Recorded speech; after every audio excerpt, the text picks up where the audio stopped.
Apa kabar pemirsa? Namo Sangyang Adi Budaya, Namo Buddhaya. Pemirsa, bahagia sekali untuk kesempatan kali ini kembali kita berjumpa dalam Pijar Buddha, disiarkan dari Studio 2 TVRI Yogyakarta, saya Dina Fabrina. Dan pemirsa, tentu di studio saat ini juga telah hadir narasumber kami, beliau Bapak Toto Tejamano SAG M.Hum. Kita sapa, Namo Buddhaya, Mas Toto. Iya, kabarnya baik, tetap semangat ya hari ini. Kembali kita menjumpai pemirsa TVRI Yogyakarta ini Mas ya. Kalau kita berbicara tentang jalan Dharma. Nah, bagaimana ini Mas terkait jalan Dharma tersebut? Ya, yang pertama kita harus memahami bahwa jalan Dharma itu apa? Jalan Dharma itu adalah jalan kebajikan, jalan kebenaran yang menuntun kita untuk bisa mencapai pencerahan, untuk kita bisa mencapai kebebasan dari penderitaan. Jadi jalan Dharma itu adalah jalan kebajikan, jalan kebenaran yang diajarkan oleh Sang Buddha.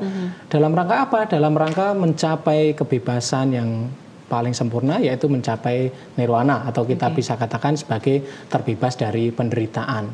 Nah, bagaimana kita bisa meniti jalan Dharma itu? Ya, ada 3 tahap yang perlu kita pahami, Mbak Dina.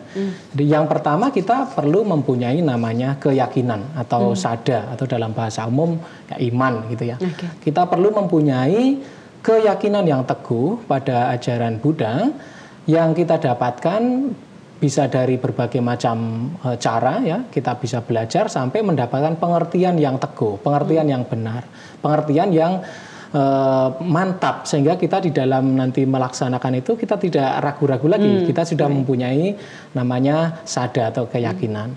Nah, kalau sada ini sudah terbangun kuat, maka kemudian langkah kedua adalah kita melaksanakan namanya sila.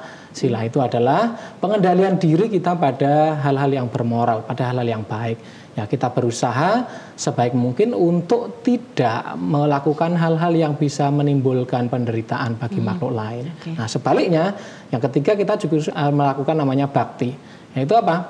Mendayagunakan, mengaspirasikan diri kita ya untuk kebaikan. Jadi bagaimana diri kita ini bisa bermanfaat bagi diri kita sendiri, bagi keluarga, bagi masyarakat, dan bagi semesta ini. Jadi meniti jalan Dharma sesungguhnya adalah bagaimana kita bisa meningkatkan keyakinan kita, kemudian kita juga dengan keyakinan itu menjadi landasan untuk kita tidak melakukan hal-hal yang merugikan, dan justru sebaliknya kita melakukan hal-hal yang terus bermanfaat untuk diri kita sendiri dan juga bagi makhluk yang lain. Oke, ini menarik sekali Mas Toto. Namun kadang kita juga tidak tahu, belum memahami begitu. Bagaimana sih untuk bisa meniti jalan Dharma tersebut begitu?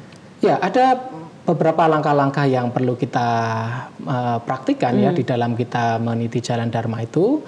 Yang pertama, kita perlu mempelajari, ya, mempelajari apa itu Dharma itu. Jadi ada dalam Abhidhamma kita belajar namanya Sutta Mayapanya. Bagaimana kita mempelajari ajaran-ajaran Buddha itu melalui apa? Melalui mendengar, melalui membaca, mengkaji teks, kitab suci, bahan-bahan yang diberikan oleh guru-guru Dharma. Nah, itu kita terus-menerus coba untuk pelajari. Itu namanya Sutta Mayapanya. Yang kedua kemudian adalah namanya Cinta Mayapanya. Kita menimbang-nimbang, kita menggunakan ya, akal budi kita untuk meneliti mana ini sebenarnya yang bisa kita praktikkan, mana yang cocok dalam kehidupan kita, mana yang pas, mana yang selaras. Kita akan refleksikan itu dalam kehidupan kita melalui namanya Cinta Mayapanya. Dan yang ketiga yaitu Bhavana Mayapanya. Bagaimana kita setelah kita juga tadi belajar, kemudian merenungkan, kita kemudian meresapkannya di dalam meditasi, di dalam pengembangan mental yang baik ya, atau bhavana ya, makanya disebut sebagai Bhavana Mayapanya. Dengan begitu kita akan benar-benar komplit ya, secara teoritik, kemudian praktik, dan kemudian juga hasil. Itu kita bisa benar-benar merasakan namanya meniti jalan Dharma itu seperti itu, Mbak Dina. Hasil tadi menggarisbawahi dari kata hasil ini. Artinya kan memang harus diaktualisasikan dalam kehidupan nyata nih ya Mas Toto. Diaktualisasikan dalam kehidupan kita sehari-hari. Caranya bagaimana nih? Ya, aktualisasi dalam kehidupan sehari-hari itu akan terlihat dalam 3 hal ya. Yang pertama itu adalah pikiran kita. Ya, ini memang yang tahu diri kita sendiri ya. Dalam pikiran kita akan meneliti apakah di dalam kehidupan kita itu makin damai, makin tenang, makin tentram, makin bahagia atau tidak. Nah, karena kalau kita belajar dhamma, mestinya harusnya hasilnya itu adalah hidup kita, pikiran kita itu makin tentram, makin damai, makin bahagia, makin penuh dengan cinta kasih, bebas dari benci, bebas dari serakah, bebas dari ego. Itu secara batinnya. Kemudian nanti tampak luarnya itu akan terlihat dari dua. Yang pertama itu adalah ucapan kita. Jadi apa yang keluar dari ucapan kita itu, karena di dalam batin kita itu juga hal-hal yang baik, maka keluarnya dalam ucapan kita pun ucapan-ucapan yang baik juga, yang jauh dari kebohongan, yang jauh dari fitnah, yang jauh dari hoax, ya, yang jauh dari kata-kata kasar, omong kosong yang tidak perlu, dan kata-kata yang bermanfaat, tepat waktu, bisa mendamaikan, bisa membuat sesuatu itu menjadi lebih baik. Itu dari ucapan. Dan kemudian juga terlihat dari tindakan kita sehari-hari. Bagaimana tindakan kita sehari-hari itu bisa memberikan manfaat daya guna bagi yang lain. Jadi kita tidak merusak, tidak membuat sesuatu itu menjadi jelek, tapi justru kita, kehadiran kita itu mungkin bisa menjadi solusi, mungkin kita bisa menjadi yang lebih memperbaiki. Nah, itu adalah yang tampak aktualisasinya dalam kehidupan sehari-hari seperti itu. Jadi melalui pikiran, ucapan, dan perbuatan, orang yang meniti di jalan dharma akan tampak dari situ. Nah, aktualisasinya tadi adalah bagaimana pikiran, ucapan, dan perbuatan kita itu senantiasa selaras, lurus, dan baik, sehingga menimbulkan hasilnya pun juga pasti baik, seperti itu. Ini menarik sekali, Mas Toto. Namun dewasa ini kita hidup dalam era yang memang serba hedonis begitu ya, dan juga media, terutama media sosial ini juga berpengaruh. Ketika kita dalam kondisi tenang pun akhirnya bisa menjadi tidak tenang begitu. Nah, menyikapi ini bagaimana ini, Mas Toto? Ya, ada yang bisa kita kontrol, ada yang tidak bisa kita kontrol. Perubahan dunia, perubahan zaman, perubahan budaya, gaya hidup itu sulit sekali untuk kita kontrol. Kita tidak bisa mengatakan, berhenti budaya yang seperti ini, atau stop seperti ini, sulit sekali. Yang paling mungkin yang bisa kita lakukan adalah bagaimana membentengi hati kita, diri kita sendiri, supaya kita tidak kemudian terpancing, atau kita tidak kemudian mengikuti apa yang sebenarnya itu mencelakai atau membuat kelukaan dalam diri kita sendiri. Nah, itu mesti kita pahami ya, bahwa apa yang terjadi di dalam kehidupan kita memang juga dipengaruhi oleh yang lain ya. Kalau di dalam ajaran Dharma ada 3 yang mempengaruhi kita itu. Yang pertama namanya Atadipateya. Jadi bagaimana ketangguhan diri kita itu bertahan pada posisi kita. Nah, ini adalah keteguhan mental kita dalam membentengi hal-hal yang negatif. Kemudian yang kedua adalah Lokadipateya. Apa yang di luar itu juga memang mempengaruhi diri kita. Tapi ada yang ketiga yang namanya Dhammadipateya. Yaitu apa? Kita itu karena belajar Dharma dengan sungguh-sungguh, maka kita tahu mana yang baik, mana yang tidak baik, mana yang bermanfaat, mana yang tidak bermanfaat, mana yang bisa menimbulkan luka dan penderitaan, mana yang menimbulkan kebahagiaan, mana yang memancing kebencian, mana yang menimbulkan cinta kasih. Dengan pengertian Dharma yang jernih, kita tahu mana yang harus kita pilih. Dan kita selalu ingat di dalam ajaran Buddha kan kita telah belajar tentang hukum karma kan. Apa yang kita tanam, apa yang kita lakukan, itulah yang akan kita tuai. Kita menanam dalam pikiran, ucapan maupun perbuatan pun itu juga akan kita tuai dalam kehidupan kita. Dan itu sebenarnya yang menuai ya diri kita sendiri kan. Kita merasakan bahwa diri kita menjadi menderita atau bahagia itu karena ya mindset, karena juga pola pikir, karena juga pola tindakan kita sehari-hari. Itulah yang mesti kita pahami, Mbak Dina. Mas Toto, saya yakin ya dari semua orang itu pengen berbuat baik pada orang lain, begitu apapun juga kondisinya. Namun kadang-kadang kita terjebak dalam situasi sehingga kita memilih pilihan yang kemudian keliru, pilihan yang salah. Untuk bisa kembali ini ternyata menjadi hal yang tidak mudah. Ketika menghadapi situasi seperti ini, apa yang harus dilakukan? Niat baik itu sangat penting ya, bahwa kita mempunyai niatan yang baik atau cetana ya, yang baik itu adalah sangat penting. Jadi memurnikan kehendak yang baik itu sangat penting dalam kehidupan sehari-hari. Sebelum kita melakukan sesuatu, kita selalu merenungkan apa sih sebenarnya niat tujuan saya melakukan ini apa? Apakah ini untuk menebalkan ego kita?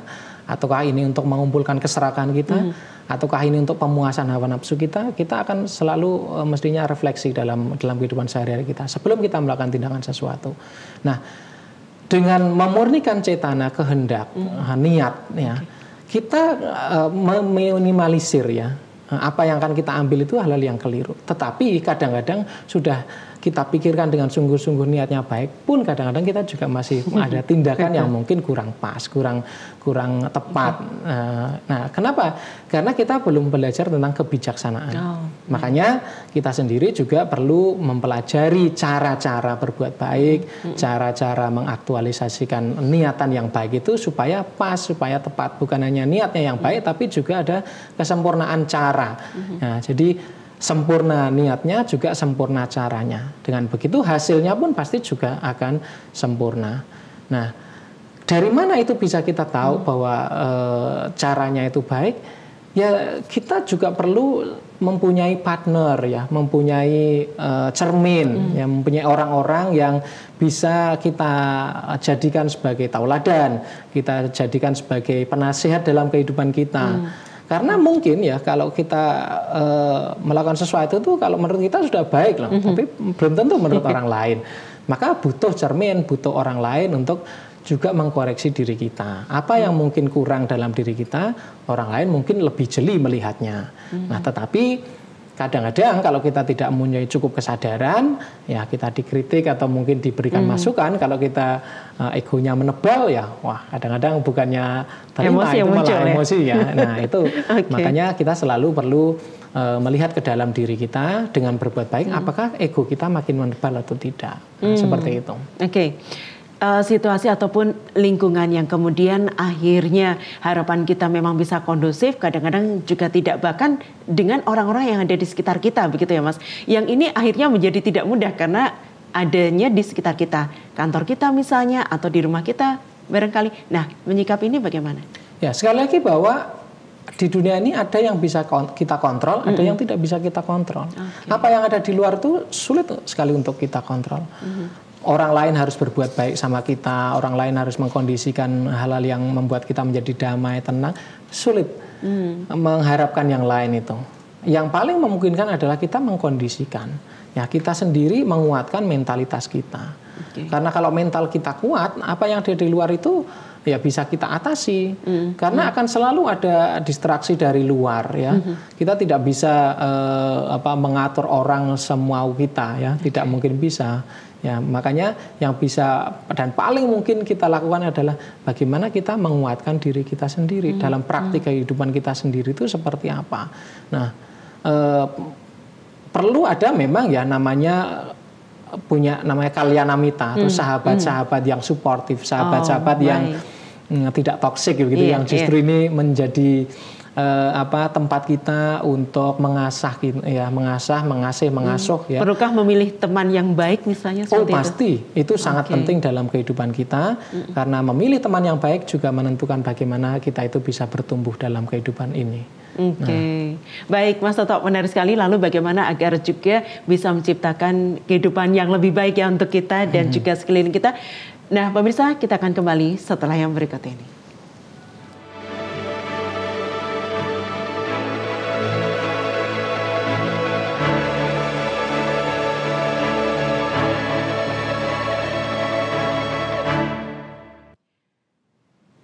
Pemirsa, masih kebersamaan kita dalam Bicara Buddha yang tentunya disiarkan dari TVRI Yogyakarta bersama narasumber kami, beliau Bapak Toto Tejamano SHGM Hum. Baik Mas Toto, nah untuk bisa menciptakan lingkungan yang balance, yang seimbang begitu, yang sekali lagi memang tidak bisa menjadi seperti harapan kita, tetapi setidaknya kita juga merasa nyaman berada di sana. Bagaimana? Ya, ada salah satu filosofi dalam Buddhis ya, simbolnya itu teratai. Ya, kalau di dalam ajaran Buddha pasti kita banyak menemui simbol-simbol teratai ya. Teratai itu menjadi simbol bagaimana seseorang yang hidup di dalam hal yang tidak kondusif, yang tidak ideal, ya dia hidup di lumpur, tapi kemudian dia bisa bertumbuh dan kemudian mekar, ya, dan indah. Nah, itu mengajarkan kepada kita bahwa di dalam kehidupan kita ada sesuatu saja yang tidak ideal ya. Misalnya kita itu ingin yang namanya hidup ya bisa melaksanakan puasa misalnya seperti orang Buddha ya, melaksanakan uposatha. Tapi yang namanya dalam kehidupan kita ya kadang-kadang diajak pesta ke sana lah, mungkin diajak makan ke sana, ke sini ya. Itu membuat kita sebenarnya justru harus melatih diri bagaimana keteguhan di dalam diri kita itu menjadi penting ya. Kita mungkin sudah ideal, saya nggak mau lah melakukan hal ini, ya saya nggak mau ikut-ikutan melakukan hal-hal yang buruk. Tapi ada aja teman-teman yang mungkin mengajak ke sana, ke sana, ke sana. Tapi justru dengan godaan-godaan itulah kita tuh menjadi melatih diri kita untuk selalu tegak keinginannya, teguh pendiriannya. Nah dengan begitu kita tidak mudah tergoyahkan dalam hal-hal apapun itu kita punya pendirian yang teguh. Ya. Jadi seperti tadi bunga teratai ya, kita meskipun hidup di lumpur yang kotor, tetapi kalau kita mempunyai keteguhan yang bagus, maka kita akan tumbuh menjadi yang memperindah. Jadi orang tidak akan lagi memandang lumpurnya itu yang kotor, yang jelek, tapi justru kita akan dipandang sebagai teratai yang indah itu. Nah, dalam kehidupan kita juga boleh memilih, kita bisa memilih ya, apakah kita akan menjadi lumpur, ikut-ikutan bersama lumpur atau kita akan menjadi teratai. Itu adalah pilihan dalam kehidupan kita. Oke.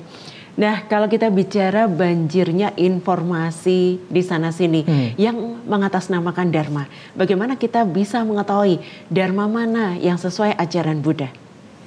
Di dalam Kalamasuta, ya, Sang Buddha mengajarkan kepada kita untuk selalu menelisik, untuk selalu mengkaji sesuatu itu, namanya ehipassiko. Ini sudah sangat terkenal sekali dalam ajaran Buddha. Datang, lihat, dan buktikan apa sebenarnya yang ada itu. Nah, lalu apa yang mesti dibuktikan? Kita harus mengecek apakah ajaran itu pertama-tama itu bermanfaat dalam kehidupan kita atau tidak bermanfaat. Nah, itu perlu kita cek. Apakah ajaran ini membawa kemanfaatan dalam kehidupan kita atau tidak? Kemudian yang kedua, apakah ajaran ini membawa kita makin tebal kebenciannya atau makin berkurang kebenciannya? Oh, baik. Nah, jadi kalau ini kok malah mengajak-ngajak orang untuk berbuat yang membenci, nah ini berarti bukan Dharma. Kemudian apakah ajaran ini membuat kita itu makin tebal egonya, makin tebal kebodohan batinnya, atau justru makin berkurang? Ya, mengajak kita untuk ini mengembangkan kebijaksanaan atau kita menjadi orang yang bodoh ya, orang yang tidak mau mikir, sehingga pokoknya yang penting asal ikut aja. Nah, jadi di dalam Kalamasuta sebenarnya Sang Buddha mengajak kepada kita semua, ya. Ajaran-ajaran itu banyak sekali bertebaran di mana-mana. Ya. Tapi dengan pandangan atau wawasan Dharma, kita tahu mana Dharma yang bisa membawa kepada pencerahan, mana yang tidak. Ajaran mana yang bisa membawa kita itu pada kedamaian atau tidak. Kalau sekali lagi kalau itu memancing-mancing kita atau membawa-bawa kita untuk justru bukannya makin penuh dengan welas asih, makin penuh dengan rasa syukur, makin penuh dengan kebijaksanaan, tapi justru malah makin banyak kebenciannya, makin banyak keserakahannya, makin banyak egonya, nah itu berarti bukan Dharma. Dan hasilnya pun pasti juga akan kelihatan. Hasil dari pelaksanaan Dharma selalu terlihat dalam kehidupan kita sehari-hari. Hidup kita menjadi lebih membahagiakan, hidup kita menjadi lebih damai, hidup kita menjadi lebih slow, ya, hidup kita menjadi membahagiakan baik bagi diri kita maupun juga bagi orang lain loh. Jadi apa yang kita lakukan itu bukan hanya bermanfaat bagi diri kita sendiri, tapi juga orang-orang di sekitar kita akan juga merasakan. Nah, misalnya Mbak Dina itu suka berbuat baik ya, suka memberi, suka menyumbangkan hal-hal yang memang pantas untuk disumbangkan. Mbak Dina secara otomatis akan memperoleh manfaatnya karena itu berbuat baik. Tapi orang-orang di sekitarnya juga akan memperoleh manfaatnya. Jadi atau misalnya yang paling gampang aja deh, tersenyum aja. Kita tersenyum itu sudah berbuat baik ya. Tersenyum itu ya membuat kita menjadi lega, menjadi bahagia, dan orang-orang yang di sekitarnya pun itu juga merasakan bahagia. Coba kalau di sini kita cemberut ya, orang lain di sekitarnya pun juga bisa merasakan. Menular begitu ya, Mas? Ya, menular. Ya, kebahagiaan maupun penderitaan atau hal-hal yang tidak enak itu juga bisa menular. Makanya lebih baik kita memilih tentu saja yang membahagiakan, yang mendamaikan. Nah, itu namanya kita memilih jalan Dharma atau meniti di jalan Dharma itu seperti itu. Oke, kemanfaatannya boleh dikata garis besarnya seperti itu. Nah, kemanfaatan untuk orang-orang di sekitar kita begitu ya Mas, agar juga kita bisa selalu continue dan terus-menerus bisa bermanfaat bagi diri kita sendiri dan juga untuk orang lain. Langkah-langkahnya bisa kita mulai dari mana ini Mas?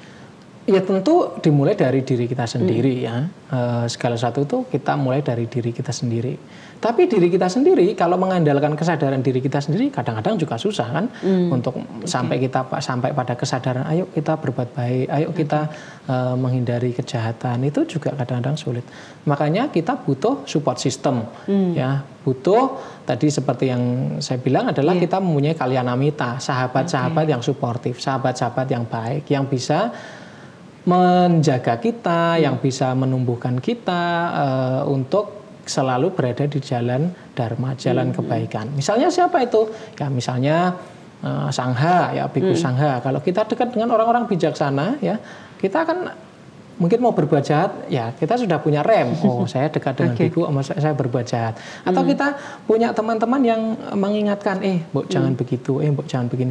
Kalau lingkungan kita lingkungan yang suportif, yang memang juga mendukung kita untuk berbuat baik, tentu akan lebih mudah. Nah, bisa mendapatkan kalyanamita, bisa mendapatkan sahabat-sahabat yang baik, lingkungan yang suportif, itu juga ada sebabnya. Sebabnya apa? Kita mempunyai cukup kebajikan. Ya, kebajikan yang sudah kita tanam di waktu-waktu yang lampau itu juga mengkondisikan kita akan bertemu dengan orang yang frekuensi. Ya. Frekuensi kita kan kalau misalnya frekuensi kita frekuensi orang-orang yang jahat, ya kita bisa saja ketemu dengan orang-orang yang jahat. Frekuensi kita frekuensi orang-orang yang baik, kita juga akan ketemu dengan frekuensi orang-orang yang baik. Sehingga berbuat baik, ya itu mengkondisikan banyak hal. Kita akan memperoleh berkah begitu banyak hal dari perbuatan-perbuatan yang baik itu. Baik, Mas Toto. Nah, mungkin sebagai closing statement-nya untuk perbincangan kita di kesempatan kali ini, meniti untuk jalan dharma dalam kehidupan kita, terutama juga nanti pada akhirnya estafet kepada generasi muda. Silakan Mas Toto. Ya, sekali lagi meniti jalan dharma adalah meniti jalan kebajikan, meniti jalan kebenaran yang membawa kita pada pencerahan, membawa kita pada kebebasan dari penderitaan. Harus kita mulai dari dalam diri kita sendiri dengan mempunyai pemahaman yang jelas, pengertian yang jelas, kemudian dipraktikkan dan baru kita akan bisa merasakan hasilnya. Dengan begitu, ya kita benar-benar bisa merealisasi yang namanya dharma itu benar-benar kita tidak ngawang-ngawang, tapi benar-benar ini bisa kita rasakan, kita bisa dapatkan manfaatnya.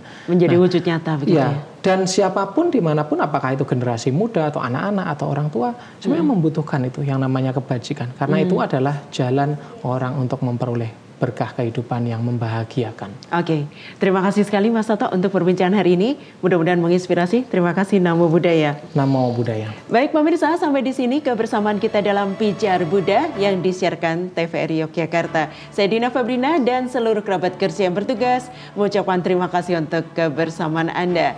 TVRI Yogyakarta memang istimewa. Namo Sangyang Adi Budaya. Namo Buddhaya.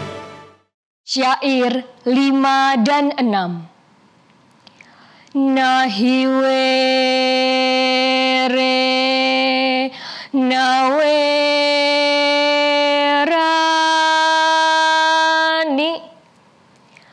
samantid hakuda canang awere naca samanti sadhammo sanantano pare cana wija nanti mayamet thayama mase ye catatawija nanti tato samantime dhagati